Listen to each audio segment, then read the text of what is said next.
Whitehead, your host. I'm here with the great Shawn Buckley, a warrior of our time, constitutional lawyer, freedom fighter, very much involved with the Allison Inquiry, which we're going to be getting into today.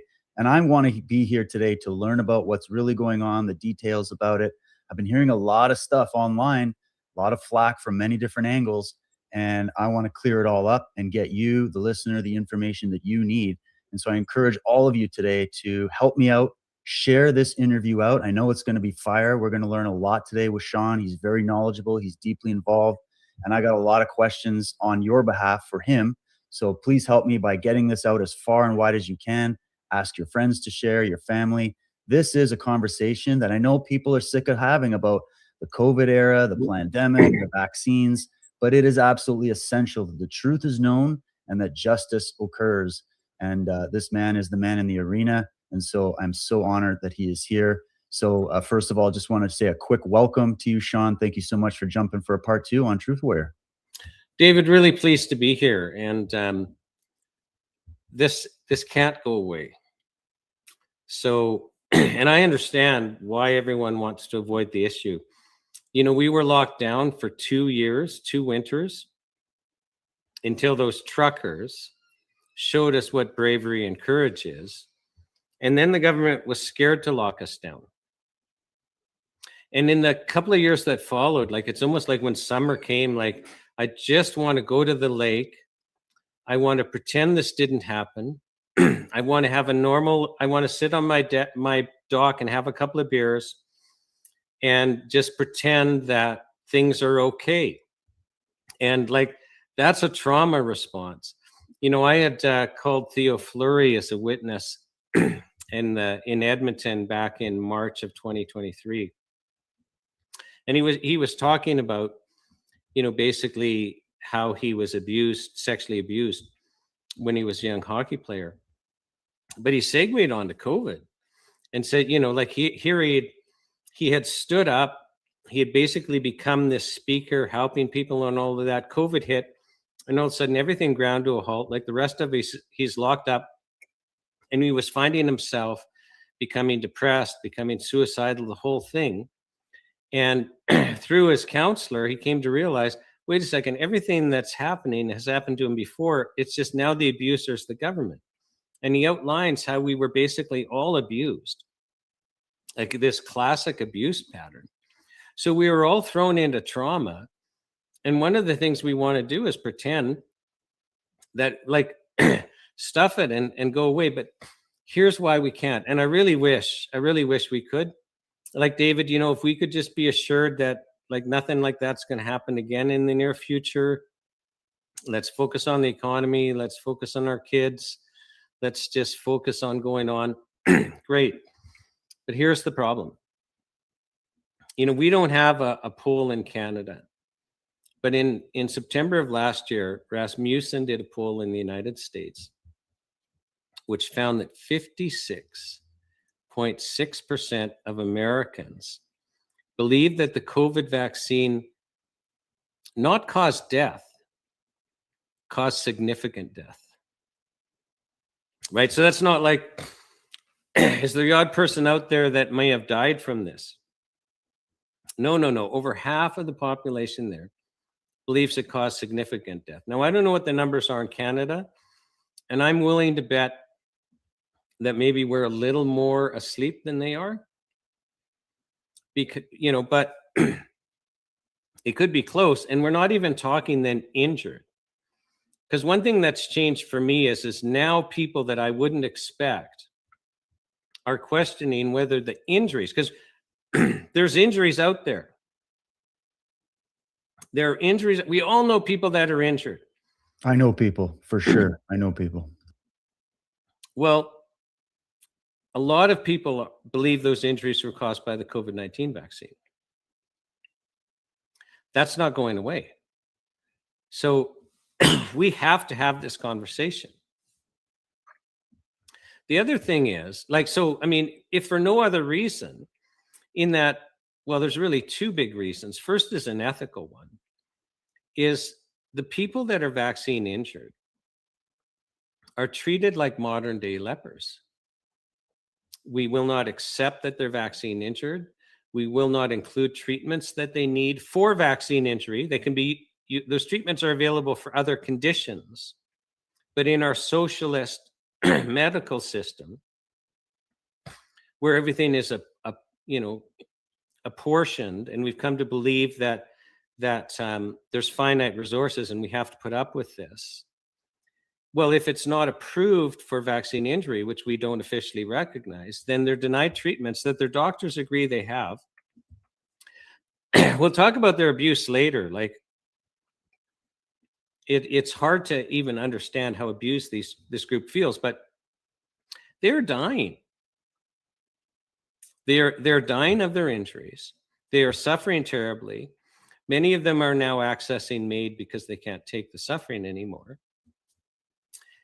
And we could reduce that or totally turn it around in many cases if we would just accept the truth and then actually start treating them medically for what they actually have.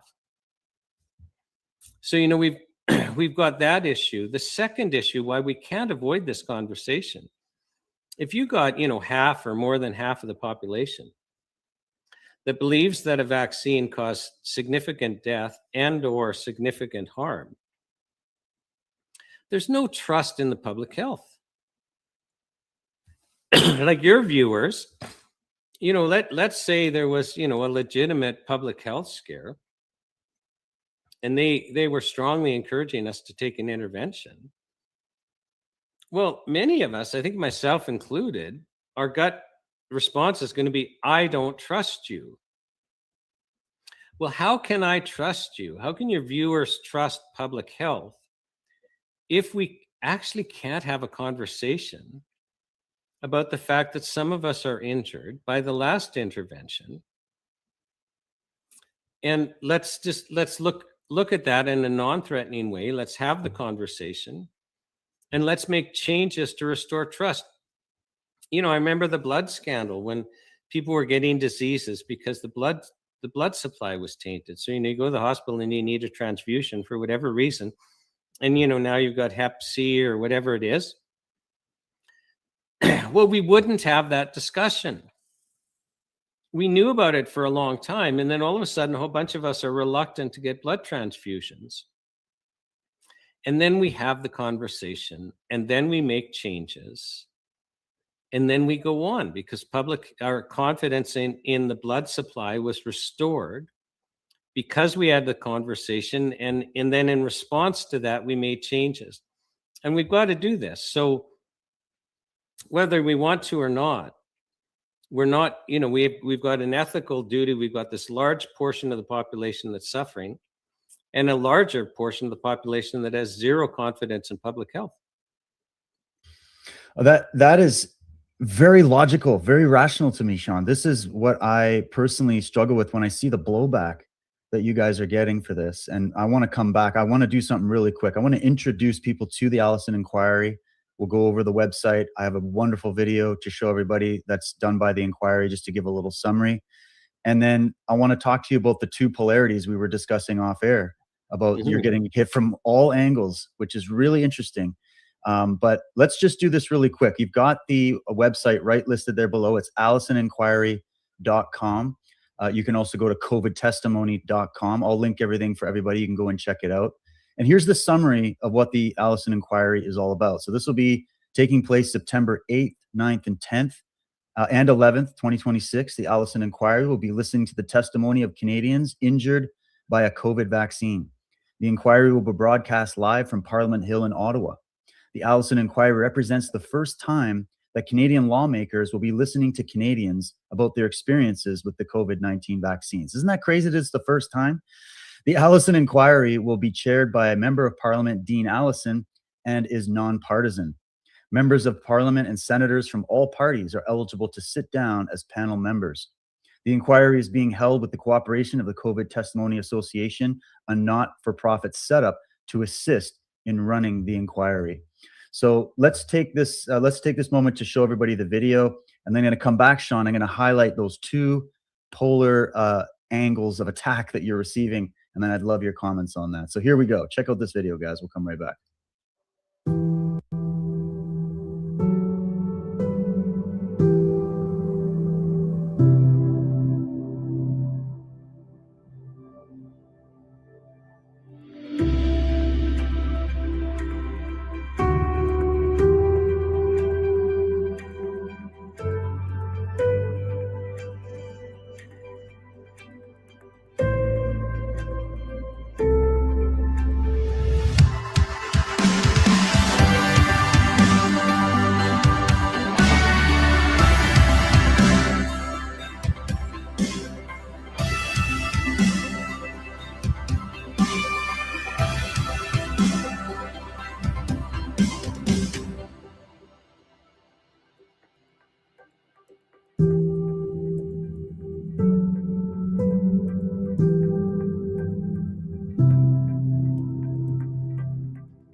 So sign up now to testify, guys. Share your story.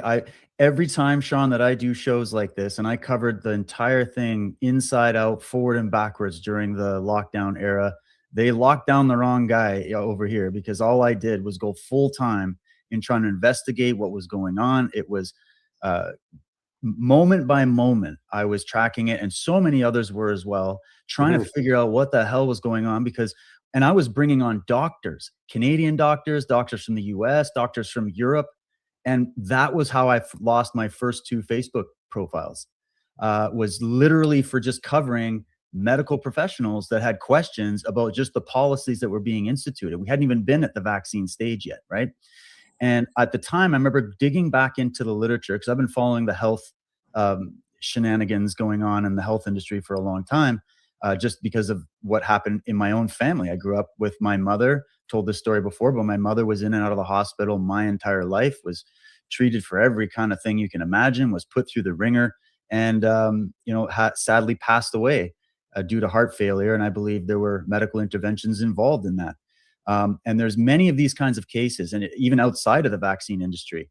But the minute you look at the history, if you think back to the swine flu epidemics and some of these other things, where legitimate inquiries took place and they ended up with pulling those vaccines off the shelf with far less people coming forward, just showing injury, let alone the deaths and the levels that we've seen. And I would say that, and I did a documentary series called Cult of the Medics, getting into the history of these organizations, covering statements by people like Dr. Marcia Angel, who was she was a former writer for the New England Journal of Medicine. She was the came out, editor of the New editor, England right? Journal of So you know Medicine, exactly who I'm talking about. and also a medical doctor. Medical doctor, So editor. her book, A Story of Corruption, is a must read.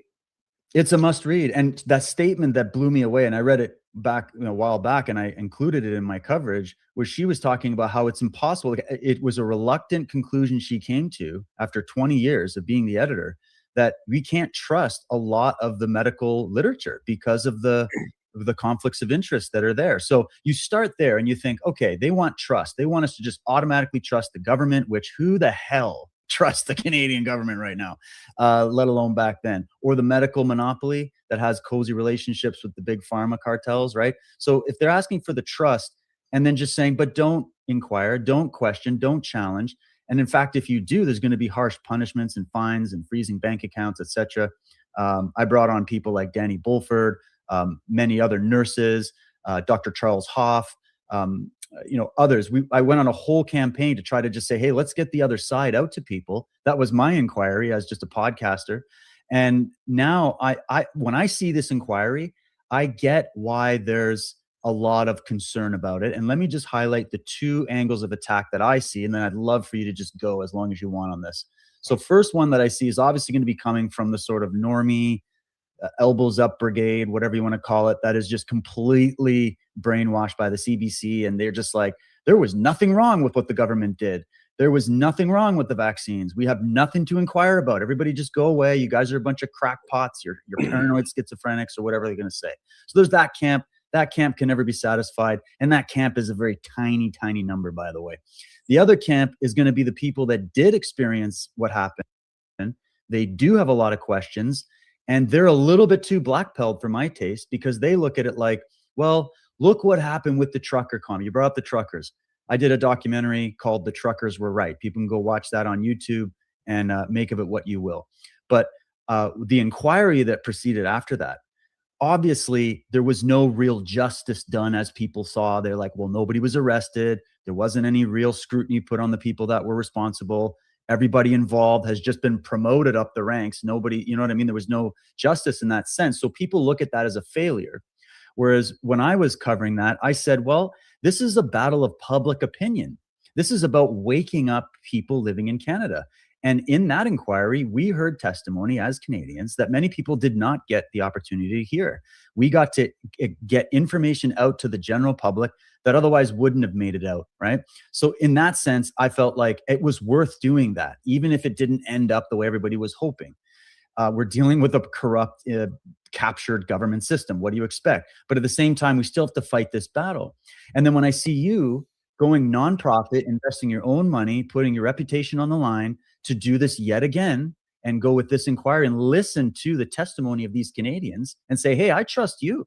I trust you, the average Canadian that has had this happen. You're using your own experiential logic to come up to the idea that, hey, I've got questions. Was it the jab? It just so happened to work with the timeline, whatever. And there's so many of these cases, right? And then, of course, you can look at the data and you can see all of that. And so, but there's those people that just say, Shawn, there's no use doing this because look who you're doing it in front of. You're doing it in front of the people that have enabled this to happen in the first place. And I say, well, we're not doing it for them. This is how I would see it. You're not doing this for the government. You're doing this for the people. You're doing this for the victims. You're doing this to get this out far and wide. And I think we might even have a better shot at getting this out in the mainstream in other countries like the US and places in Europe who are more awake to what happened here than we will in our own country. But I still think that adds to the mass awakening of what happened and the damage and the toll that these policies and these products have had. So I gave you the two extremes. Is there anything I'm missing there? Take it away, Mr. Shawn Buckley.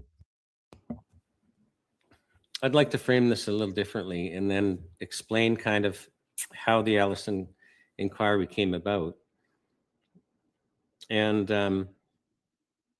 what I'm hoping to experience, not accomplish, to experience, because that's different. But first of all, I view things through a spiritual lens. I actually believe we're in a battle of good and evil. And I have to tell you, before COVID, that's not the lens I used. But I, constitutional lawyer, now working on my 31st year of practice.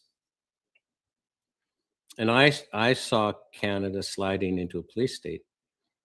And I saw us making decisions and doing things that the most charitable description I could use is the word reckless. Okay, that's as charitable as I can as I can be. And I actually thought I was seeing evil, like actual tangible evil. And I, and also like you'd see Satan in public rituals. Like I think it was the Commonwealth Games just before, where they're pulling out the golden calf Baal with people dressed as slaves with chains over their backs. Like it's almost everywhere. The Super Bowl that year, everywhere. And I actually had to make a decision. It's like, okay, I'm seeing evil. And if Satan's real, then Christ is real, which means I have to make some inconvenient changes to my life. And now I firmly view that what we're experiencing is good and evil. And what I think the problem with Canada is, it's kind of like, Paul was writing in Romans that when Christ was on the earth, the nation of Israel was in a stupor. So they were unable to see and they were unable to hear. Now, doesn't that sound like Canada to you, David? That we're in a stupor. We're not really able to see what's going on. And we're not able to really hear what's going on. And my prayer is that God will shine the light into the darkness and that we'll actually see for the first time that Canada will see what the truth is. And then when we see that, we're going to do things differently. It's funny, like a lot of people are getting frustrated with Canada. People now expect to be poor. People expect the next generation to be poor. We've all come to accept, that healthcare is small and we can hopefully get a little portion. And we should be the most prosperous nation in the world. Like, Dubai should be coming to us like cap in hand going, oh my gosh, Canada. We have oil, we have minerals, we have fresh water, we've got agriculture, we've got an educated workforce. We're not crowded. We should be the richest nation in the world. Well, we're not, because we've been making the wrong decisions or allowing the wrong decisions to happen. I actually see us as a prosperous nation. I see us as a nation that's a refuge for the rest of the world to flee to because we're a land of freedom. And that's what I see coming. So just so I just want to frame this differently. Is first of all, God's in control, and He has a destiny for this nation to be prosperous and free and a land of refuge. And so strap on your seatbelt and let's get going. So let's talk about the Allison Inquiry, but first let's talk about how hard it is to change our minds. You and I, we lived, ate, breathed COVID for years. It is impossible for you or I, if someone around us says, oh, it's just diagnosed with cancer, it is impossible for you or I to not first think, oh, it's the COVID-19 vaccine. We have to remind ourselves that cancer existed before COVID-19, but I'm just using that as an example. We are in a bubble. We could regurgitate in our sleep about the PCR test and this and that. There's a large section of Canadians that are in a completely different bubble. And it's very hard to change minds. Can you imagine if you and I were starting to be introduced to the idea that actually, long COVID was real? Whether COVID was a bioweapon or not a bioweapon, it's actually long COVID's real. And there's also some other cofactors that are actually a better explanation for all of these injuries. I don't know about you, but I'd be resisting that changing my mind. Right. And everyone who kind of holds my worldview, the point I'm just trying to make is it's hard to change our minds. Like we actually, when we come to believe something, we actually literally wire our brains. And we have to be in the position where we're willing to accept new information, and we're resistant to accepting information that conflicts with what we believe. There's good reasons for that, but let's accept that's the case. If we do get to the point where we're willing to change our minds literally change. They get rewired. And we've all had experiences in our personal life where, maybe somebody close to you, you thought your best friend, cheated on you or something like that, or something happened where we're all mad and enraged. And then we learn that wasn't the case and our mind changes. Like we've all had that experience. Well, there's a group out there. You referred to them as the normies. They turn on CBC. They might have it on all day. They might have CNN on all day. They might watch CTV. They'd actually learned, like those that are older, that those were reasonable news sources. And they certainly present as such. And the amount of money and effort that goes into, keeping your attention and giving you the message that they want you to have is enormous, and it works. And we all have to grab into a narrative. Like, why are you and I so proud and boisterous to believe that we actually know the truth? Like, are we willing to change our minds? With these people out there, the idea that the COVID-19 vaccine has caused a lot of harm is a foreign idea to them.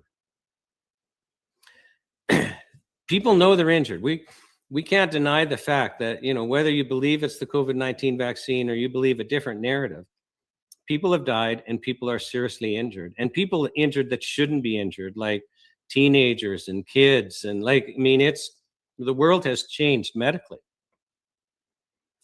Well, if you are in that group that has been fed, well, vaccine's safe and effective, safe and effective, safe and effective, you're not even going to consider it as a possibility. And there's nothing wrong with you. You're as smart or clever as you or I.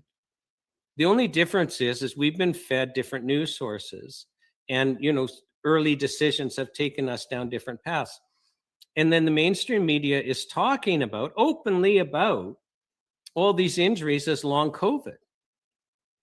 And the medical experts and the authorities. Why wouldn't you believe that it's long COVID? Whether you're suspicious about what COVID is or whatever, do you understand it's a reasonable explanation within the paradigm with which they live? And we have to accept that. And we have to accept that we're in a bubble and that other people can't understand the way we think.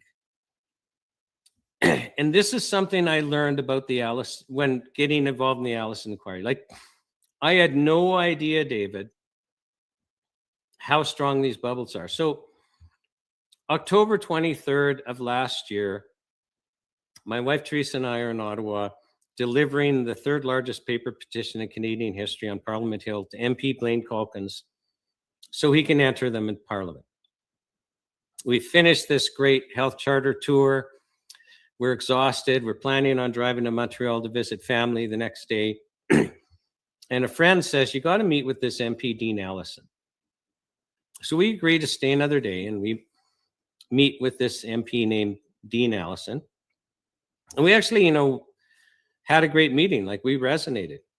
He actually asked us to stay another day to introduce us to 3 other MPs that we thought we should have a relationship, or he thought we should have a relationship with.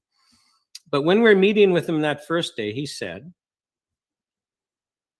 I get a lot of people coming to me talking about COVID-19 vaccine injury, and I would actually like to have an inquiry just to listen to their stories. Right? Because actually holding an inquiry is privileging them, giving them a formal setting with which to share their stories, because it's clear to them they want to share their stories. And Teresa and I, which have experience in organizing things like that, we just said, well, if you decide to do that, we may be willing to help you. And that was it.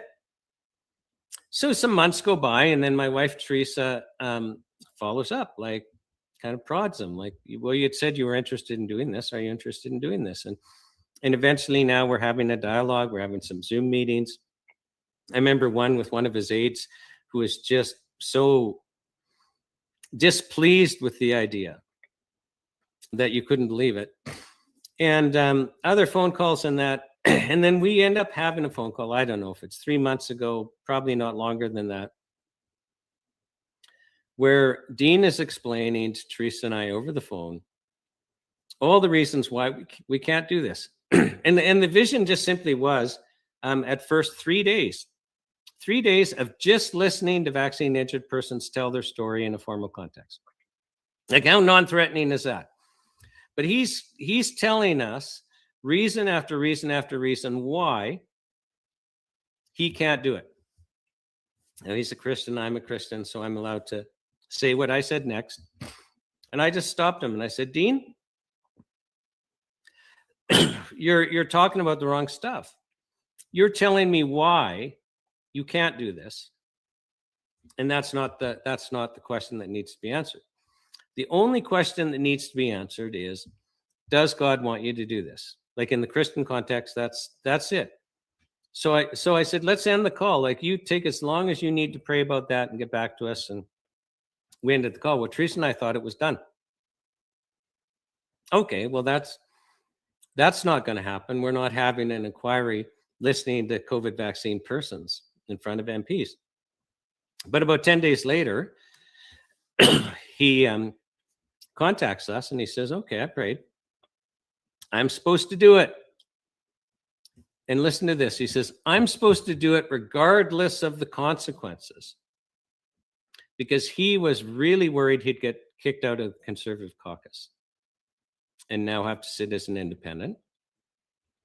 And he was really concerned that mainstream media would just make him look like a monkey. And, a year or two ago, that would have happened with a vengeance. But he said, I believe God wants me to do this. So regardless of the consequences, I'm doing it. Okay. Let's meet in person in a week with your wife, because she's got to be on side, because we know this is going to be a ride. And then Teresa and I are praying for that week. The 4 of us meet and we feel, no, we're actually supposed to do this. So now the 4 of us are the Allison Inquiry. It's not a government inquiry. Of course it's not.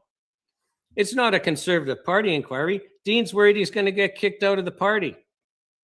Which is pretty crazy to think about. Like, no, I'm going to get into this. It's not crazy because of the fear that everyone has about speaking against the vaccines. I mean, are you going to be standing in the grocery aisle today and just start a conversation beside somebody saying, you know, everyone around me is injured by this COVID-19 vaccine? You probably aren't, because some people are going to look down at you. You might still get yelled at. There's still that fear. Well, that's in our bubble. You just wait till we start talking about the MP's bubble. So we're not, we're not government, we're not conservative. We're just four people that feel we're supposed to do this, that God actually wants to speak through vaccine injured persons. And that's why I'm saying I know what I anticipate experiencing. I don't know what's going to flow from it. Well, we have no money. MPs don't have a budget. Like, I don't know how Senator Johnson does it in the States. They must have a big budget and stuff like that. No, this isn't. He's got no budget for this.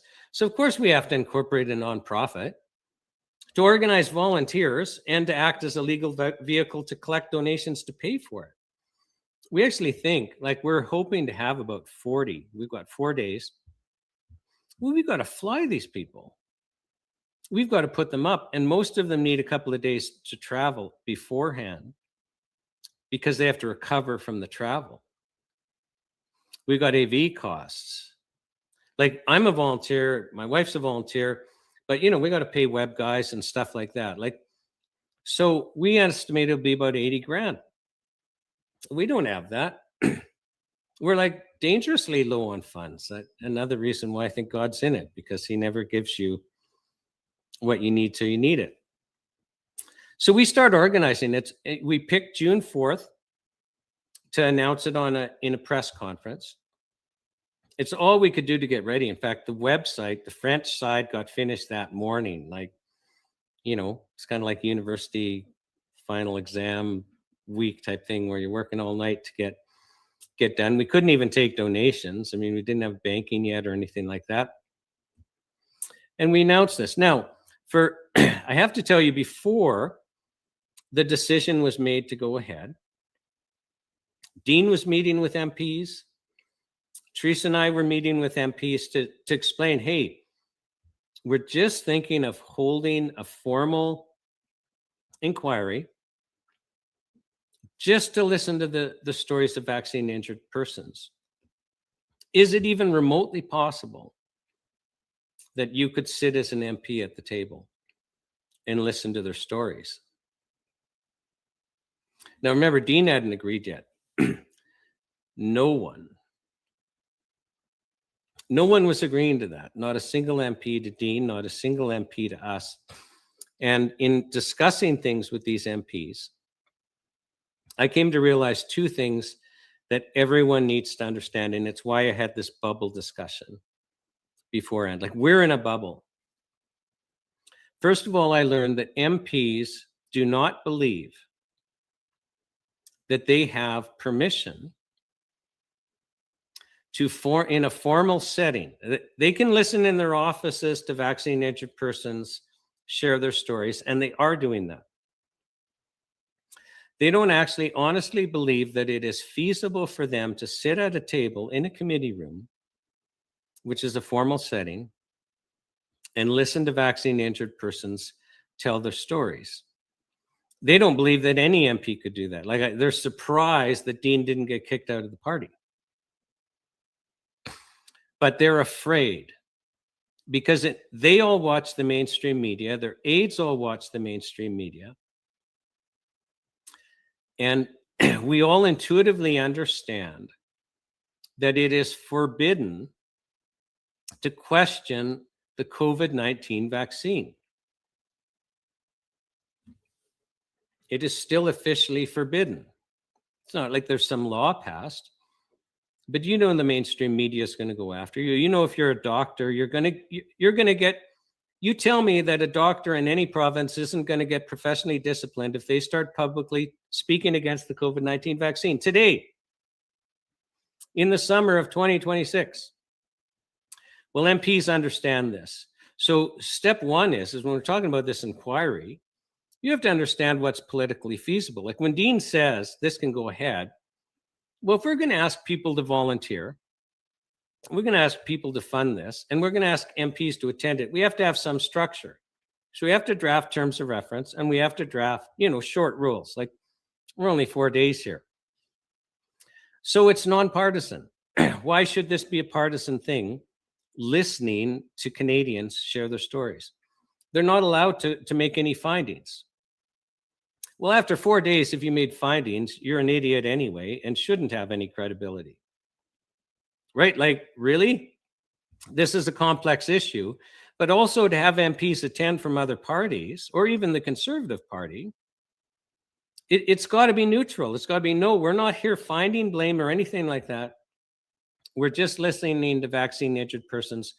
Plus, the rules allow us to bring in the odd expert to help frame things, which we're going to do. Now, these MPs don't know. Like people in my bubble, why haven't they done anything? Why haven't they held an official inquiry? Why aren't the police investigating? Why aren't people losing their jobs? Why aren't people going to jail? Well, in the MP's world, that vaccine saved 3 million Canadians. This is their world. Accept it. You can deny the truth. You cannot change your mind. You can live in a bubble that's not true.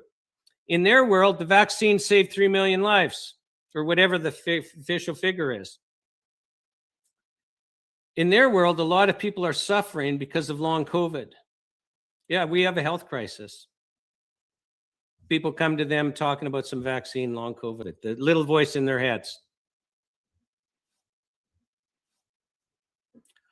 If you want change in this nation, do you not think that maybe the MPs need to understand that the COVID-19 vaccine caused significant harm?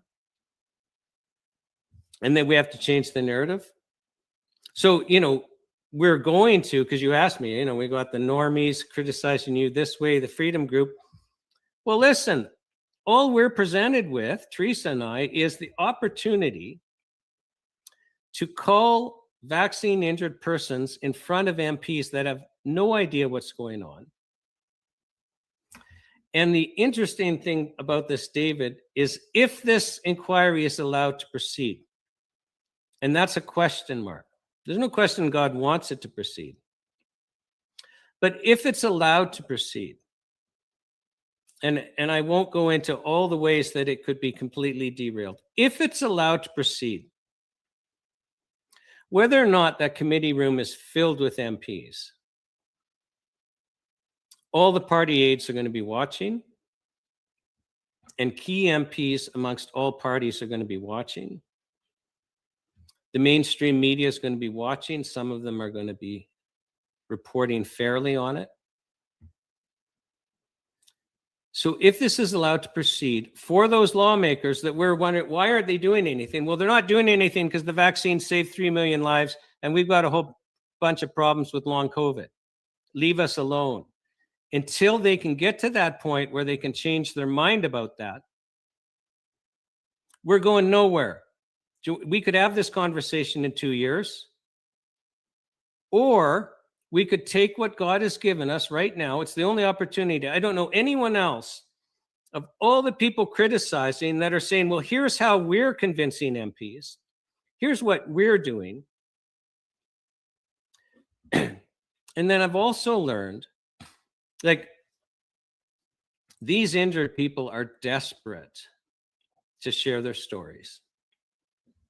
So we announced this on a press conference on June 4th. So people can be as mad as they want about how this is how it came about. So, we're volunteering. It means we have to put a bunch of other projects, including our working life, on hold. So there'll be significant financial costs in my household because for 3 full months, we're working more than full time as volunteers. Because we actually believe that we're in a spiritual war and that God actually wants to use this to speak through the injured. What he does with that, that's up to him. We're just called to press ahead and do what we can to put this on. But now we know that the political parties are going to watch. MPs are going to watch. And if we put pressure on MPs, they'll attend. So June 4th, we hold this press conference, and we announce what we're doing. I think if you go to AllisonInquiry.com or COVIDtestimony.com, there'll be a link to likely both press conferences. So we hold this press conference, we introduce this. A couple of interesting things happen. So Dean Allison, who does not have a big social media following, does 2 posts about the press conference on Facebook. Not X, on Facebook. He has over 1 million views. There are now people in dialogue with him and other MPs saying, I just got diagnosed with stage 3 cancer. Could it be linked to the vaccine? Like, remember, I'm in a bubble where everything's vaccine. They're in a bubble, long COVID vaccines cause no problems. So into this group that we actually need light shown into the darkness, that we need to introduce these ideas to, for the first time since COVID started. Let me say that again. For the first time since COVID started, the idea that the vaccine could actually cause harm has been introduced to this group that we need to win over. Like, they need to be freed. They're suffering and they're not being diagnosed properly. And we need them with us to do this better. So we need to have a conversation with these people. We need to hear what they have to say, and they need to hear what we have to say. But this has cracked the dam. So, like, wait a second. So you mean just this teeny group of people have just decided to take an opportunity to listen to vaccine injured persons? Like, what's wrong with that? Like, regardless of what's happened before or what hasn't happened, like, if you're critical about this, we'll do something else. Like, do what you think should be done. We're not stopping anyone from doing what they think would be better, but this is just what's been placed before us to do. So now all of a sudden there's this big conversation in this group that's in a different bubble than ours, that we've all been patiently waiting to wake up. Oh, now that's interesting. Another thing interesting happens after that first press conference. Remember that Dean was totally afraid the mainstream media would make him look like a monkey. Well, there's a Liberal MP that's on the health committee, a doctor, I forget his name now. I think I don't want to remember. He was going hard after Dean. Like, where were you when I was in the emergency room saving lives during COVID? And, how dare you? This is promoting vaccine hesitancy, blah, blah, blah. Now, 2 years ago, Dean would have been group mob with hundreds and hundreds and hundreds and hundreds of thousands of people agreeing with the doctor. Maybe even a year ago, he would have been group mob. Instead, there were 2 sides. There were the, how dare you? But there were actually more people going saying, no, we have to have a conversation. There's something here. So it's time. We can actually have the conversation. But understand, the government doesn't want this teeny little thing that is just a small group of volunteers arranging to have vaccine injured persons speak publicly in a formal way for 4 days. The government is terrified of this, because if this breaks the glass and we can now have a conversation, and we no longer can be afraid of speaking of vaccine injury, where that idea is now in our consciousness, whether we accept it or not, it's there. It's part of our dialogue. It's not going away. The government's terrified of that. The government and the mainstream media has done everything they can to push off that conversation in their minds forever. But we have an opportunity now to have that conversation. And it's the first opportunity we've ever been given ever. You tell me what other initiative by anyone? It should have been the truckers, but the media prevailed because we weren't pushing back enough online when people were posting on CBC and CTV, oh, the truckers are Nazis and this and that, and look at this Confederate flag and that, and blah, blah, blah. We weren't standing up, fighting back and saying, you can't push the truckers around and you can't push us around because you can yell and scream at me all you want. But on this one, the freedom community is absent. Oh, no, they're not absent. They're attacking the Allison Inquiry. A significant portion of the freedom community is attacking the Allison Inquiry. I am at a loss. I'm at a loss, David. I don't get it. If it was a government inquiry calling COVID vaccine injured persons, I would support it. Yeah, I'd be afraid of a whitewash. If it was a Conservative Party event calling vaccine injured persons, I would support it. Yeah, they're going to use it for party purposes, but I'd still expect great things. This is volunteers that with a brave MP are standing up to break the narrative. What on earth is the downside? And, if we don't win on social media, it might not go ahead. And we're terrorizing, the freedom community is terrorizing the vaccine injured. Now this I didn't expect. So we hold this press conference on June 4th. I think like within 2 days, we get 500 applications. It's like, oh my gosh. And I don't know what we're at now, like 700 or whatever. And we've hardly even pushed the thing. So I've learned with this type of project, you have a very small and non-threatening first form on your website, or people won't fill it in. And then what we planned is, we would then send you a longer form to get more information. And right away, it became clear to us, okay, within 2 days, we have 500 applications. Well, we might have time for 40 people if we limit them very tightly in 4 days. So most of these people, they're going to have super compelling stories. They're not getting on.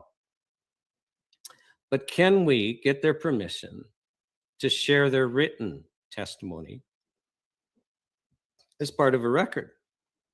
Now, remember, we're just a small group here. We think this small, brilliant idea. Let's have this long form. There's kind of pressure from some outside groups, make it really detailed, almost like they can then use it for research. We scaled it back. The vaccine injured can't fill it in. We just got huge blowback. There were several problems. Some of them cognitively can't do it because part of their injury is cognitive. A lot of these people are in 24-hour-a-day pain, and they've now suffered for years. We're talking 5 years. This has gone on a long time, and their lives are destroyed, and they've been gaslit by the doctors. They're afraid of doctors. They're afraid of the medical community. Well, our form is like a medical form. We're asking you medical questions. Even the idea of filling out a medical form is traumatizing them. Some of them are afraid of losing benefits or medical care because we're still forbidden. This is a forbidden topic. So, we had, we ended up having meetings with some leaders in groups of vaccine injured persons where they're just expressing all of the trauma we're causing just by, having a longer form for people to fill out. I did not appreciate how fragile this community is. And then we have the freedom community's hate on. And many of them are getting traumatized by that. They'd like to feel supported in wanting to testify. Now, we had last Thursday on July 9th, our second press conference, And we had a lady named Michelle Wharton who, traveled 4,000 kilometers to be there. She's vaccine injured. She had to travel in advance so that she could recover from the flights. We had to get a wheelchair to wheel her to the podium. She did stand. People on camera can't see. She had to keep moving her legs because she's lost feeling and she's got POTS. The circulation. Those are just minor parts of what she didn't describe that. She described the intense pain and the cystic masses and having to crowd fund so she could go have brain surgery because one of these masses was compressing her brain in the US because it's not covered in Canada. She's incontinent. She's bedridden. She was a professional that ran her own business and mountain climbed. She told me privately, well, if you look at my medical records, all you'll see is I go to the hospital when I was giving birth. Her life is absolutely destroyed. And, she shares, it's funny, the press gallery just became alive all of a sudden when she started speaking, and it just tear you apart. But she was also getting ripped by the, freedom community and also some vaccine injured persons. How dare you participate in this? But she was, I first met her. She was on the phone with my wife, Teresa. She was on speakerphone and she was weeping. And she was saying, I don't think I'm going to be alive much longer. I want to tell my story before I die. And she shares, like in her community of vaccine injured persons, a lot of them are talking about accessing MAID because they just can't take it any longer. And part of their suffering is that we have shamed them and we have gaslit them and we're not treating them properly. So not only are they suffering, but they're afraid to engage and even try and get help. But they're desperate to tell their stories, as afraid and fragile as they are. And I just cannot get my head around the hatred that we're experiencing. I understand it from the powers that be that are afraid of being held responsible if we're allowed to have this conversation and introduce into the entire nation, okay, it's okay now to accept we have vaccine injury. It's no longer a forbidden topic. That's all we're hoping to accomplish. That's all that's politically feasible to accomplish. What else is anyone else doing? Before we made that announcement, nobody was talking about vaccine injury. No one in the freedom community. It was all other topics. No one outside of the freedom community. No one. Go back in time and look at social media, mainstream and freedom. Not a single person was talking about vaccine injury because it was off the table. And God decided, I want to put it on the table. I'm freeing this nation. I am freeing this nation. And part of that is creating the situation where we can have a conversation about vaccine injury. We can start caring for each other again. We can get rid of this mindset that we're poor and it has to get worse and worse and we can't care for people properly. That's nonsense. And go on.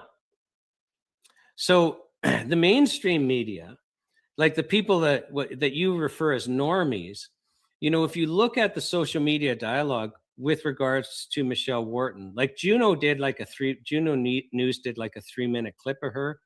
And I think it got like 1.6 million views. That was a couple of days ago. I didn't check. And a lot of the negative comments were, well, I don't believe that it's vaccine injury. It's got to be something else. So this is, remember, if you and I were introduced to information that, no, wait a second, it wasn't the vaccine. And I can tell you, actually, there is some data coming out that would indicate that the vaccines are not responsible the way you or I think they are. But let's say we were starting to get introduced with that and actually no, long COVID really is a thing. And it's a big part of the explanation. It would take us time to accept that. And we would see in the freedom community a lot of comments, I don't accept that. But that's the first part. Like the introduction of the idea, that discussion is the first part to changing our minds. And let's say we were wrong And the evidence really was, no, part of this explanation of these health effects is long COVID. Well, eventually many of us would change our minds, but it starts with that conversation where we're resisting it. That's happening now in what you call the normies. That's huge. What else could they weren't talking about vaccine injury. So who cares that they're saying, no, Michelle's can't, they're touched by her story. They feel sympathy for her, but no, it can't be that. Well, think also, if you're vaccinated, or you vaccinated your kids, or you forced your spouse to get vaccinated, or your mom, or whatever, and now they're injured, we've got that other thing is you can't accept that you encouraged people or you were responsible for doing something that led to somebody else's harm. You got to get there, because we got to get to this place of peace and forgiveness and acceptance. Like, I mean, we got to get there. But I hope the freedom community can understand this is not a conversation that's going to come easily, but it's got to happen. And already wonderful things are happening. But the pushback, I mean, the pushback has been brutal. That I'm not talking about the freedom community. I'm talking about in the normal community. The personal attacks and harassment have just been absolutely brutal. I mean, I would use the word cruel to describe how my wife Teresa is being treated. And she's just like this. She's this kind little soul that just loves people to death. That just, she just wants to be of help. Total volunteering, big, significant cost to her. And I mean, they're creating AI pictures of her to mock her and stuff like that. And it's trending widely. It's just cruel that what's happening with the normies, because the government doesn't want, as limited as this is, the government doesn't want this conversation. And CBC doesn't want this conversation. They have been completely silent about this. And our public health system and Health Canada don't want this conversation. And certainly the pharmaceutical companies don't want this conversation. I would have thought the only group that would want this conversation is what I call the freedom community. And I have never been more viciously attacked and opposed on any project as I am finding within the freedom community. So, Shawn, can I just ask a real quick question here? Because this is blowing my mind. And first of all, I feel your frustration and your passion. And I love how authentic that is. I feel that. I've been feeling that this whole last 5-6 years as well. And I also can feel your frustration with this. My question would be, what's the main contention that these supposed freedom convoy people or freedom community people are levying against you? What's up their ass? What's the problem? It's various things, and it doesn't matter. Like initially it was over a government thing that's going to whitewash. Well, again, like really you wouldn't even support a government thing. Like, wouldn't it be positive? Like, take a step back. Let's say the government announced they were going to hold an inquiry to listen to vaccine injured persons. Like, yeah, they're going to whitewash it, but isn't that still isn't that a step forward? Now we're admitting what they're not admitting now. Wouldn't that, even the announcement, be positive? Like, oh, it's a Conservative Party thing. Well, wouldn't that be cool if any political party decided to hold a attached to the political party inquiry listening to vaccine injured persons? Like, so what? Any airtime is good airtime. Just having the question. Well, and then the thing is what are you doing? Yeah, that's the big one. What are you doing? Like, when this is done, I'm so looking forward to doing nothing and criticizing that the few people that might be trying to do something. Well, that's got to be rewarding. No, it wouldn't be at all. I feel very, very sorry for you. You have to, if you're in a place in your life where you think it's okay to hurt others so that you can feel better about yourself, I just, I pray a blessing for you. I truly do. You need a blessing on your life. So, well, and that cruelty you're describing, mainly coming from sort of the pro-vaccine side here, that's just fear to me. because there's no reason for that other than the fact that they're really terrified that this might point to a Mhm. truth that deep down, maybe their conscience, because I believe in a conscience. There's a conscience in there that knows the truth here. Your body Oh, knows the truth, absolutely, right? absolutely. Yeah. So that's bringing it out. The fact that you're going, "Hey, we're gonna reopen this investigation and try to just get some data and some information that nobody's heard before. Hear the testimony of these people. This is a part of living in a democratic country, right? This is all part of, finding the truth. Isn't that what we're all about?" What's wrong with that? Well, it's wrong with that because people don't wanna know the truth, because the truth might point back at personal responsibility, and who the hell wants that, you know? Yeah, and again, though, we have to have this conversation, or because we're in trouble if we don't. So, but no, the establishment is terrified of this conversation because they know it's going to lead to changes that they don't want, and it's also going to. I mean, governments want to stay in power, and I've come to understand it doesn't matter. Liberals, bloc, conservatives, almost all of them don't know any of this stuff. The vaccine saved 3 million lives.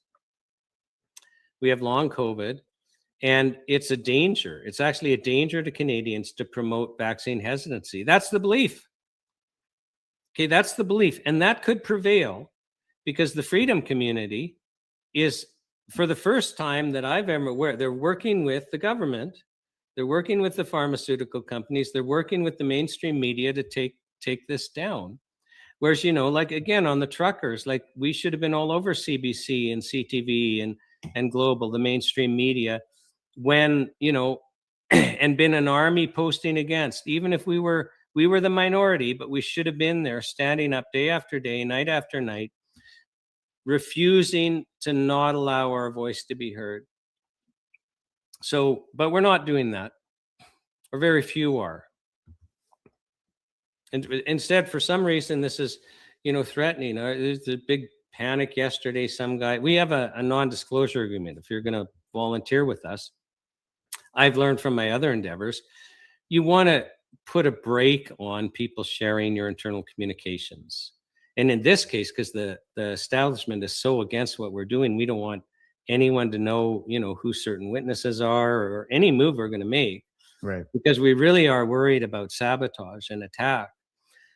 So that's not unreasonable. Some guys posting with a big following and trending how, and I don't know how you can read it this way, but oh no, if you've signed this NDA, you'll never be able to share your story again. Blah blah blah. Like They're trying to it sabotage you. comes everywhere. You can't Yeah. turn around without some big distraction. And we're just doing the best we can to spend the precious time we do have trying to move this forward and make it happen. And if I can just share, it's now 3 weeks ago. We're having a team meeting. So we got everyone on Zoom, from our website guys to the volunteers that are sorting through the witness applications. And I asked the volunteers who are sorting through the witness applications, how are you doing? One of them just burst into tears and wept for the rest of the meeting, because the stories they're heartbreaking, and you can't not read them and be heartbroken. And so what do I expect to happen when we hold this on September 4th to 11th on Parliament Hill in front of MPs, with the political operatives of every single party in Parliament watching, with MPs connected to the Standing Committee of Health from every party watching, with the party whip from every party watching, with Health Canada watching, with the pharmaceutical companies watching, with all our public health agencies watching. What I expect to happen is that vaccine injured persons are going to take the stand, and they're going to share their stories, and none of us are going to be the same ever again. Wow. And I can say for sure, because I've done so many shows on this, I've interviewed people. I've had people approach me when I'm out walking around and tell me their stories. I've had people in my personal life that were previously on the let's just trust whatever CBC and the government is saying to go, oh my God, I can't believe that anymore. This totally changed my life, or this person in my family passed away immediately afterwards, or whatever, and all these types of things. And, you know, for everybody to just sort of say, we already know that everything is settled here. The science is settled. This is what we've always been told. The science is settled. This is that.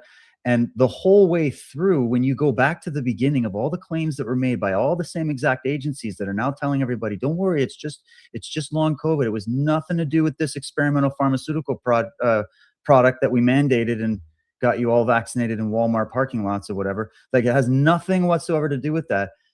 I'm sorry, maybe it's multiple things going on here, right? But we're not going to get to the facts of what happened for these people unless we do this conversation, like you said. And what's like, that's what I don't get. Why can't we have this conversation? And I think there's a few things here, Shawn. Let me know what you think.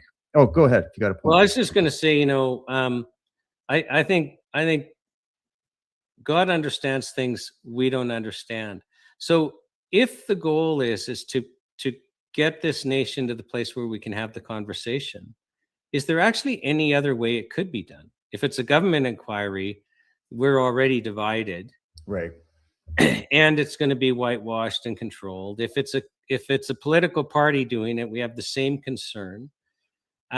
Who's going to do it? Like, could you think actually of a better way than just an MP standing up saying, regardless of the consequences, I actually just feel God wants me to do this. And all we're doing is listening to people. We're not threatening anyone, but we're creating we've got a committee room where MPs and senators can come and participate and listen. Can you think of a better way to start the conversation? Like, if we could take a step back in time and we could choose any way we wanted, can you think of a better way? Because the beauty about this is even though it's not government, even though it's not connected to a party, it's going to be in a committee room on Parliament Hill in front of MPs and potentially some senators.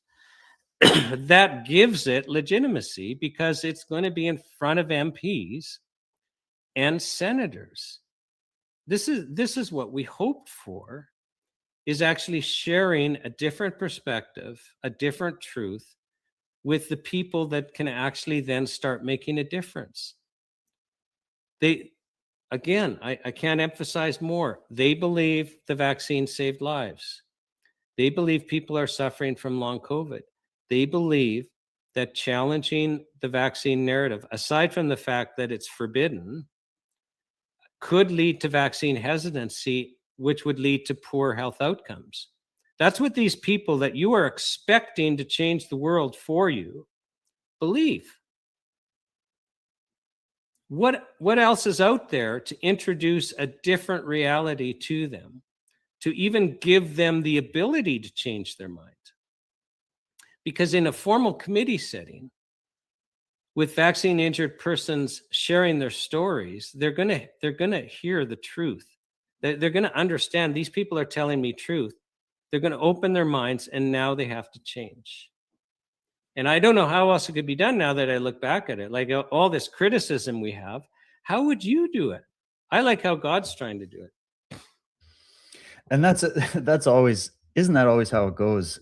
Everybody's got the peanut gallery going on where, the people that are out there trying something, you got to try things. People are expecting someone to go out and just make it happen, get it right to the finish line, and it all works out magically, and everybody goes to jail, and the justice. And it's like, you've been watching too much TV.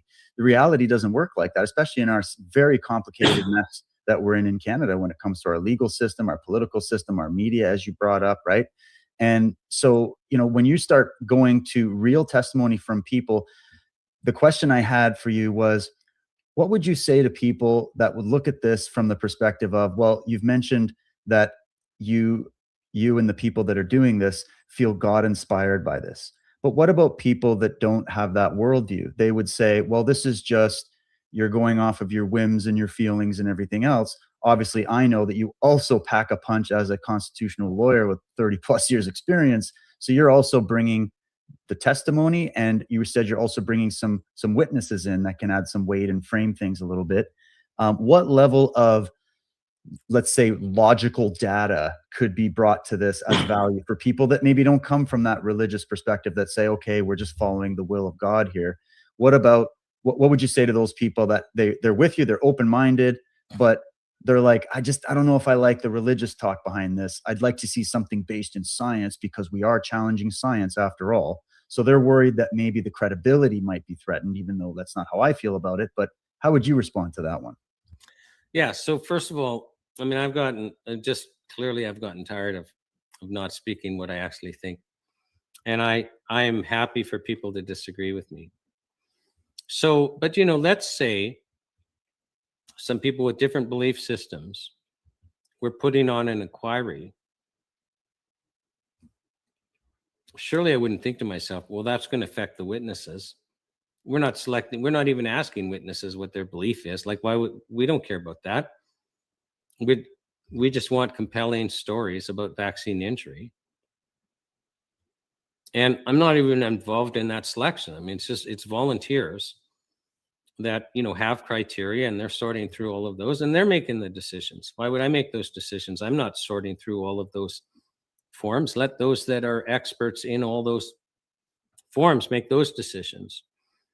And, MPs attending and questioning, I don't know what their religious backgrounds are going to be. I'm assuming most of them are, atheists or could care less. So yeah, some of the organizers have religious beliefs, myself included. And that's how we got there, but who cares? We're basically set up a website, which if you look is not religious. We're calling for witnesses with forms that are nothing but what happened. You're making it nonpartisan politically, which also shows you're not just coming with some conservative agenda here. It has to be. Like, I mean, remember, well, first of all, we were worried Dean would get kicked out of the party. So, but we wanted it nonpartisan anyway, because this isn't a partisan issue. This shouldn't be conservative versus liberal. We're like, what? The liberals can't accept this and change policy course because now it's a political thing? Like, that wouldn't be good for the nation. Right. In any way, like, no. And, and like I say, we need this conversation as a nation. So, but the one thing I feel compelled to say, for a lot of people are just negative. I don't know, somehow they get off being negative. And we've really lost civil discourse with social media. And people will be, rude and angry and demeaning in ways that they never would in person. And they never would even if they had to write a letter. But somehow that forum has depersonalized us. And I think we need to understand, if we're going to make this a better nation, when we're having these dialogues, stop depersonalizing this even on social media. And then, do you think that your actions don't have a consequence? I mean, I know as a fact that a lot of the negativity has traumatized the vaccine insurers. It has traumatized some of the volunteers. It has traumatized me. It has traumatized my wife. There's a cost. You're actually attacking. Well, attacks hurt. Like, do you not understand that attacks hurt? I had heard two different people share Arthur Pileski's dream and where they are right now. So I called Arthur myself and I said, I've heard two different people talk about this. I said dream, but really it's a vision that he had. And I said, I want to hear it from you, Arthur, so that I don't have it wrong. And so he explained it to me, and he said what his vision was, and this was pre-COVID, not long before COVID, is there's this fence that just goes into the horizon as long as the eye can see. Wonderful symbolism here. And everyone in the world is sitting on the fence, which again, it's just wonderful symbolism. Because they don't want to choose to be on one side of the fence or another. They want to enjoy the benefits of both sides of the fence. So they're sitting on the fence. And then God's hands come down and grab the fence, and he starts shaking, and that fence is whipsawing. and everyone's having to hang on. God doesn't stop. He just keeps shaking. And at the end of the vision, there's nobody left on the fence, but people got to choose. They knew they were going to fall off. They can't sit on the middle anymore, but they got to choose which side of the fence they fell to. And clearly this was a vision from God, and it's a sorting. And Arthur also said at the end of the shaking, everyone else also knew which side of the fence everyone else was on. I believe that's where we are right now.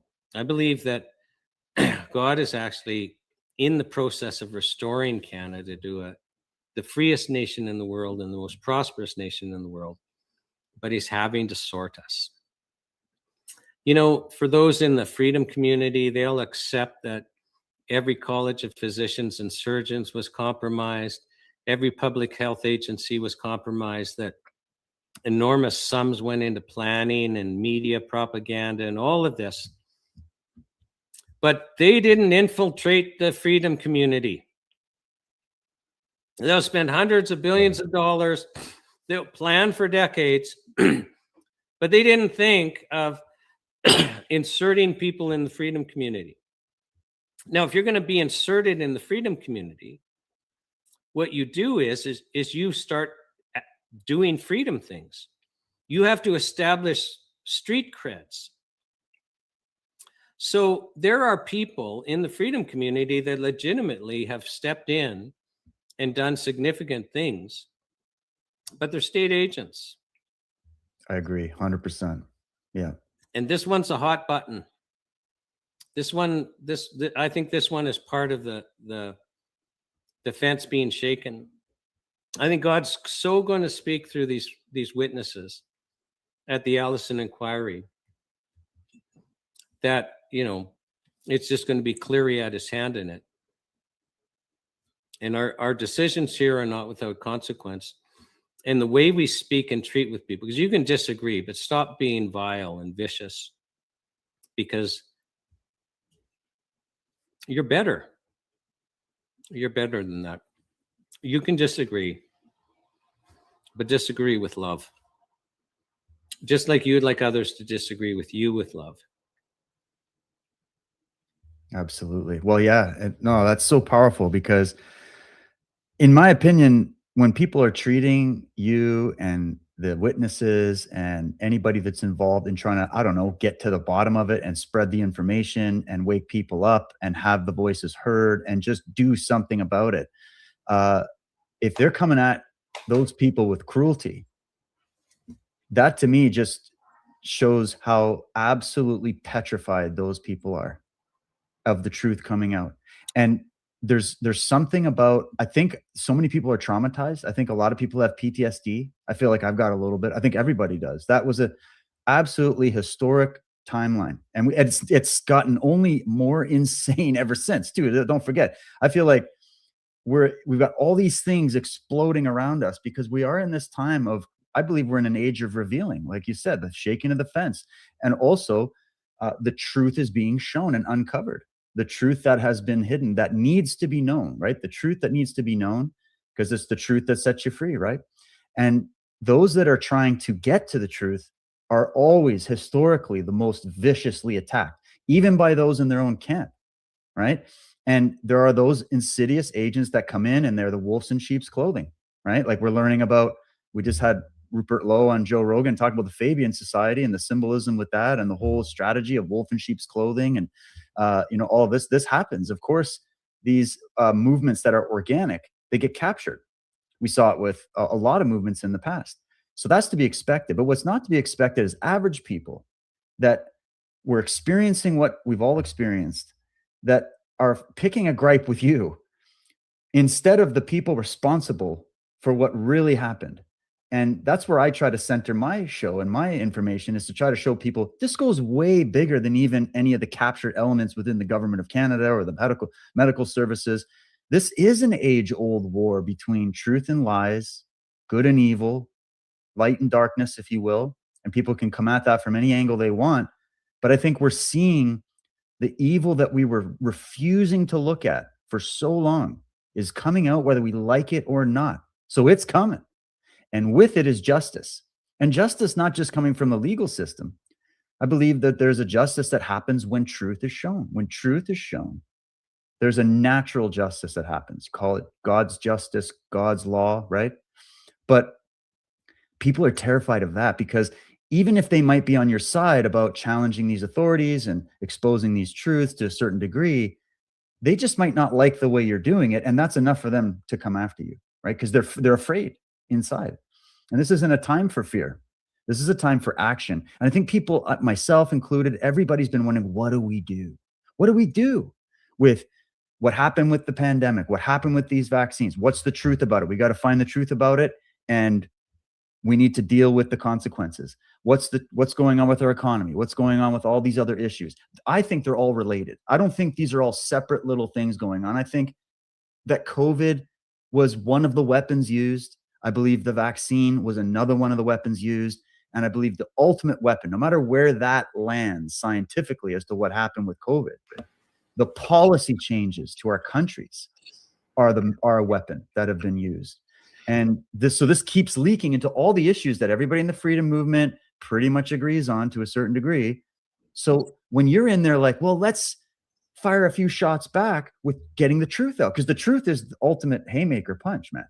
And so any shot at getting the truth out there, at least to the best of your ability, everybody's honor bound and duty bound to do that. And again, I'll wrap with this one. Don't go after the man in the arena. Why are you going after the man in the arena when you're doing nothing yourself but sitting there bickering online, spreading a bunch of vile nonsense, attacking people, and you've got no better solution? The only thing people are what are you dreaming up? Like you're just going to go and violently overthrow the government or something? Like, what are you going to do? And I feel like that has happened to the freedom movements all across the West, Shawn. I've been looking at this from many angles where I think legitimate resistance to all these rises in tyranny that people have been seeing, there's the legitimate resistance, and then that has slowly also been captured in many different ways. And this is just another example of that exact thing happening. But I love your positivity. I love that you're still saying, because I believe the same thing, but the truth wins, guys. Oh yeah, right? no, obviously.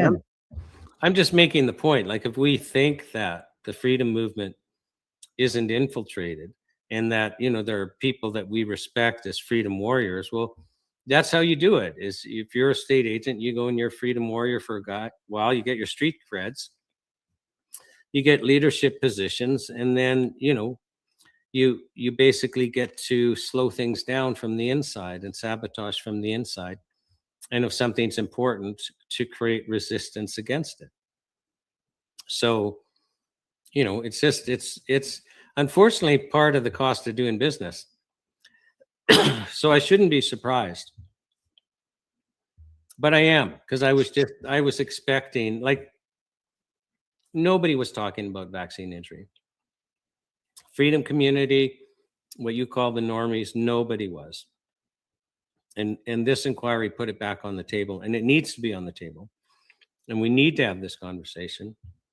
And I would welcome everyone to be doing their own initiatives to do that.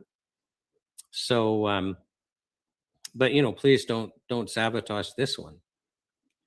No, nothing but support, Shawn. Like for me and anything I can do from where I'm at to help get that information out, whether I can be on the ground or whether I can be here covering it and spreading it and live streaming it and sharing the clips and sharing the stories, I want to do that. And there's many others that are going to do it. And I will be approaching friends of mine in the podcasting world to, get on their horse and try to get this out there. I think that's so crucial. And, I know I can only imagine the kind of shots you and your wife and your team are dealing with, but stay the course. You've got that faith, you've got that fire, you've got that experience, you've got that knowledge, and you do have the support across the country. I think we're also hearing like a lot of the stuff online. Sometimes I wonder how many of these are real people, how many of these are bot farmed, right? Yeah. Like, so, and there, I know because I speak to people that are outside of my bubbles all the time, and I don't initiate these conversations. These are people that come up to me to tell me their story, their concerns, the fact that they doubt what they're being told by a lot of these, government agencies and the media. And so this kind of thing can happen. And there's a statement, I think it was Steve Jobs that said it. People don't know what they want until you show it to them. People don't know what they want until you show it to them. So all I'm here to say to my audience, give Shawn and his team a chance to show you what they've got.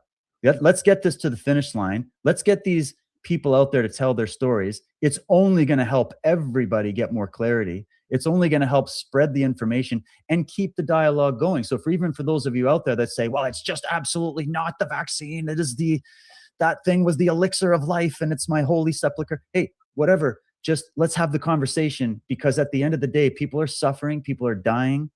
I find it very convenient that MAID came online after the pandemic, right? I think that's really questionable, but that's just my thinking. To what you were saying earlier is just horrifying to think about. But either way, no matter where you end up, don't you want to know the truth? I mean, think about it. I talked about this for years when I was comparing this. You remember those little bumbo seats for kids? Like they're like those little rubber seats for infants and toddlers to start learning how to sit up straight. My wife had one with my daughter when she was growing up. There was like 1 or 2 instances that were reported where a kid fell out of the bumbo seat and sadly passed away because of that. And they immediately recalled all the bumbo seats. I mean, even the seats you put in your car for your child protective safety, you have to renew, you got to get a new renewed one all the time because there's just so much regulation about it. And if any of these think of all the products that have just been ripped off the shelves for even just a few instances of injury or death. And yet we're all just going, oh, but the holy big pharmaceutical industry that has more fraudulent instances than any other organization. They have bigger lobbies than all of government combined. They're the most powerful organization on the earth. As we have from insider testimony, I could sit here for the rest of the show talking about it, saying, yeah, it's compromised. There's conflicts of interest. There's fraudulent scientific data. We could keep going on and on. At the very least, don't you want to know? Don't you want to hear about it? Because the only way to repair the damage is to know the facts, right? I'm not afraid of the fact. I would change my mind if it was concrete evidence that came out and said, yep, guys, it wasn't the shot. It was the long COVID, all that. I absolutely would, because I'd want to know what the truth is. I'm willing to do that. Are you? Are you willing to say also, hey, wow, compelling testimony. Wow, compelling data and scientific observation. Maybe there's something here. Let's investigate further. Let's also heal the divide in this country with this issue and across the world. This is a world. I mean, it's happening in Canada, thank God, but this is happening around the world, Shawn. This was not just something located here. So when you combine all of that and all the efforts in other countries have banned this thing, right? Why? They did their own inquiries and they ended up going, yeah, looks like there's some risks we don't want to tangle with. So I think that we should pursue the foundation of our society, which was the inquiry for the truth, challenging authority, not just trusting, especially trusting known fraudsters and corrupt organization and actors just blindly. We should listen to the testimony. We should give you guys your day in the public court of inquiry. I'm thrilled to hear that there could be some MPs and senators sitting in on that. That would be great. And maybe this could only be just the beginning. Do you ever think about that? That maybe this could open up other avenues in this battle for the truth? I think clearly,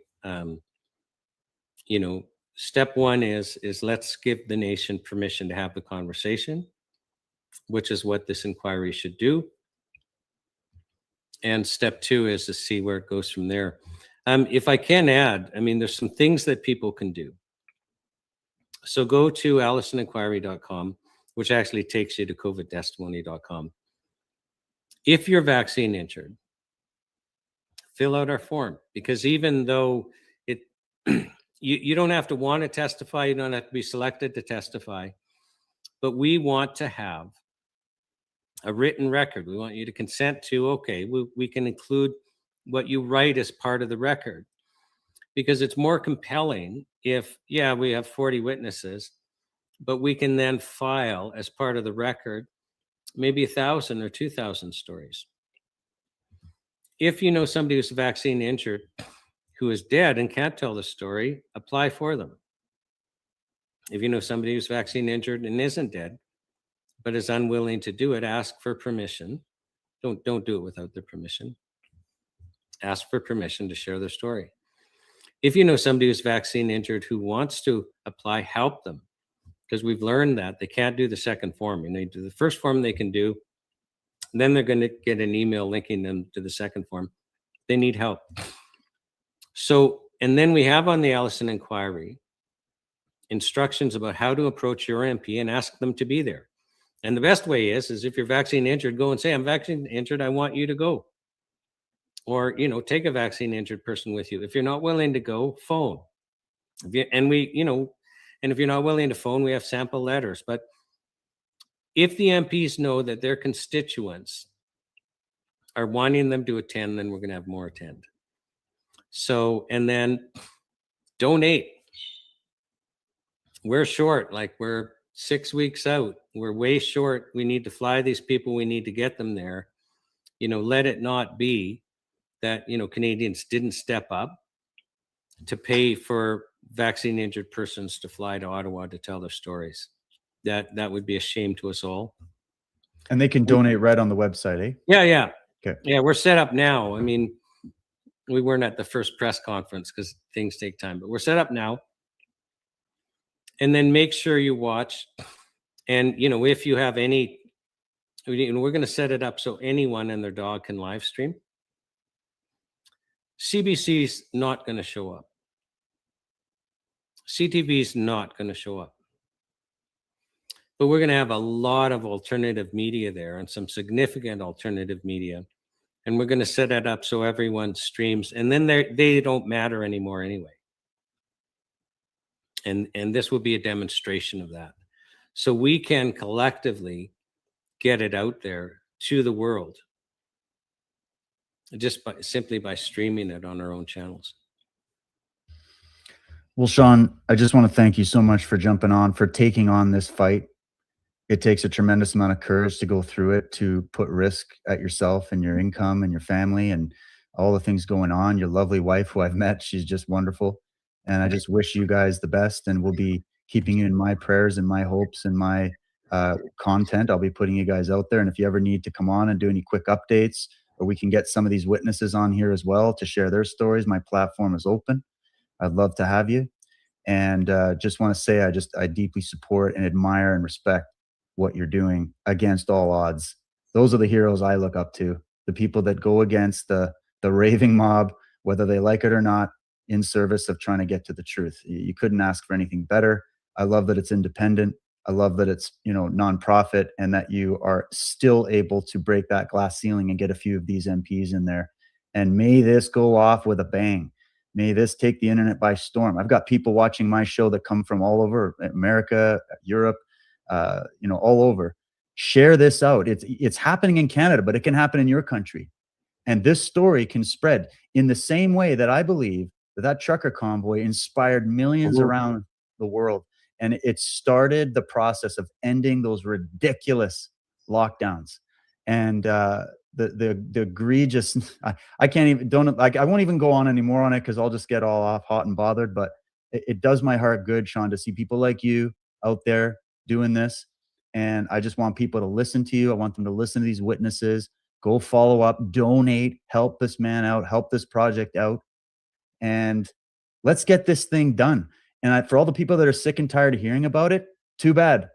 We have to know the truth. This has to be resolved. This is a dire consequence to our society moving forward that we're going to be handing to our children. Should we not be able to resolve this? This has to be resolved. It can be resolved.